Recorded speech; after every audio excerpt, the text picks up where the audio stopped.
Hello everyone. The current session looks into the deletion part of a column or columns from a data frame. When it comes to deleting a column, it is an ordinary practice that is followed by anyone who is using Excel or for that case any other software. Firstly, at a time when we are doing data cleaning, that is the stage when we are getting rid of unnecessary column. Also, at time of feature extraction, for example, doing one hot encoding over a categorical variables, then later on we tend to delete the categorical variables. So it's pretty common and it's important as well to understand how to delete column and columns. For the current session, we are leveraging a data set that is inbuilt in Seaborn library.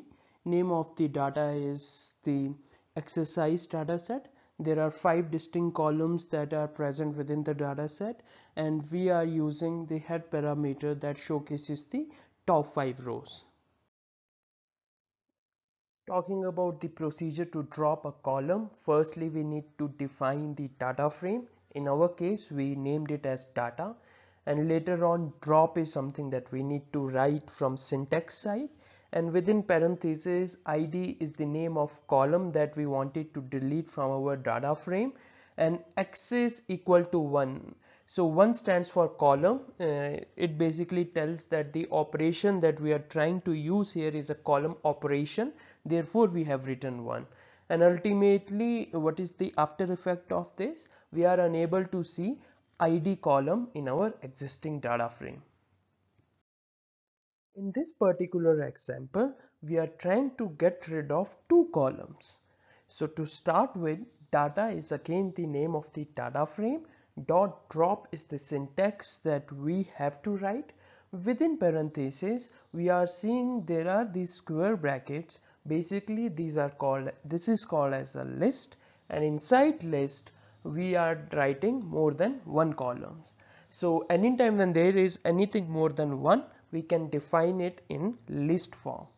And needless to say, x is equal to 1 is something that we have to write. And within this data, we can see we are unable to see id and pulse columns. And objective to show this particular slide is just to emphasize on in place parameter. Here also it's important to go ahead and write in place, since writing it will only make sure that our move has become permanent. We believe to add some value to your existing knowledge. Thank you for watching. Please go through other videos in the playlist.